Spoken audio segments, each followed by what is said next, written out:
आपके गाने में मुझे अच्छा लग रहा था और आपका टाइटल सॉन्ग जो लग रहा था बहुत अच्छा लग रहा था, सुनना चाह रहा था। लेकिन आज कुछ दो चार बातें जल्दी कर लें, बजट पे बात होनी है, जॉब क्रिएशन वाले पे बात हुई। लोगों ने कहा कि कृषि पर कम, तो ग्रामीण जो कृषि है उस पर 2.65 लाख करोड़ दिए गए और कृषि पर 1.51 लाख करोड़ रुपए आवंटित किए गए हैं।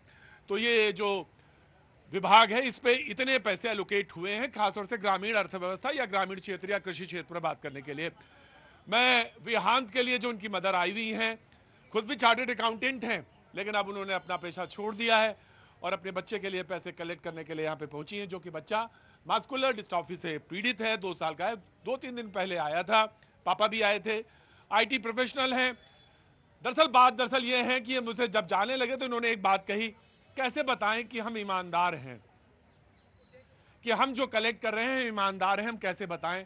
मैंने कहा हाँ, यही आज के समय में सबसे बड़ी परेशानी है, ये बताना और ये सिद्ध करना कि हम ईमानदार हैं। हम 17.5 करोड़ रुपए इकट्ठा नहीं कर सकते और ये सिद्ध करना, लेकिन आपकी तपस्या, आपका जुझारूपन ये सिद्ध कर देगा कि आप ईमानदार हैं। आप एक चार्टर्ड अकाउंटेंट हैं, आपको बहुत सारी चीजें समझ में आ रही होंगी, आपको लग रहा होगा मैं बोल सकती हूँ, लेकिन एक माँ अपने बेटे के लिए ही बोलना चाहती है, उसी के लिए डेडिकेट करना चाहती है। ईश्वर आपके पास ये रकम जल्दी आए, 17.5 करोड़ रुपए।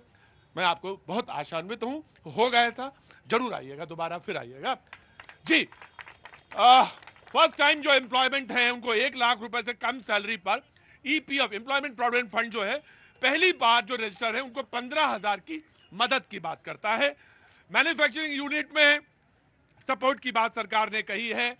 साथ में जो स्किल्ड हैं उनको 1 करोड़ युवाओं को 5 साल में स्किल्ड किया जाएगा, यानी दक्ष किया जाएगा। साथ साथ सरकार ने एम्प्लॉयर्स का बोझ घटाने का भी उपक्रम किया है। ये कंपोनेंट्स जो है तमाम सारे, ये रोजगार को कैसे जनरेट करेंगे, जिस पर बात हो रही कि रोजगार कैसे बढ़े, इस पर बात करिए, इसी पे बात करिए। मैं जानना चाहता हूं आपसे और देन आपसे जी। देखिए प्रतीक जी, मैं चूंकि समय की सीमा है तो इसमें समझने की आवश्यकता है कि जो सरकार की जो प्राप्ति है 19% डायरेक्ट टैक्स इनकम टैक्स है, 18% GST है, 27% जो आता है वो आपका उधारी से आता है जो है। तो इस तरह की राजस्व प्राप्ति के लिए सरकार को जो 4 मेजर पिलर हैं जिन पे काम करने की आवश्यकता है। पहला उपभोग। उपभोग कब हम कर पाएंगे? जब हमारे पास पैसा होगा, सरप्लस। और वो कैसे होगा? जो इनकम टैक्स में जो उन्होंने अभी जो स्टैंडर्ड डिडक्शन था उसको 75,000 किया, जो 50,000 दायरा बढ़ेगा, दायरा बढ़ाया, तो यानी आपके पास जो जमा पूंजी है वो बढ़ेगी, टैक्स में जो है कम आपको वो देना पड़ेगा। तो इस तरह से। और दूसरा जो आपका गवर्नमेंट स्पेंडिंग, जो कैपिटल एक्सपेंडिचर जो बढ़ाया 11,11,11,000 करोड़ जो है, तो उसमें क्या सरकार खर्च कर रही है जिससे एम्प्लॉयमेंट भी जनरेट होगा।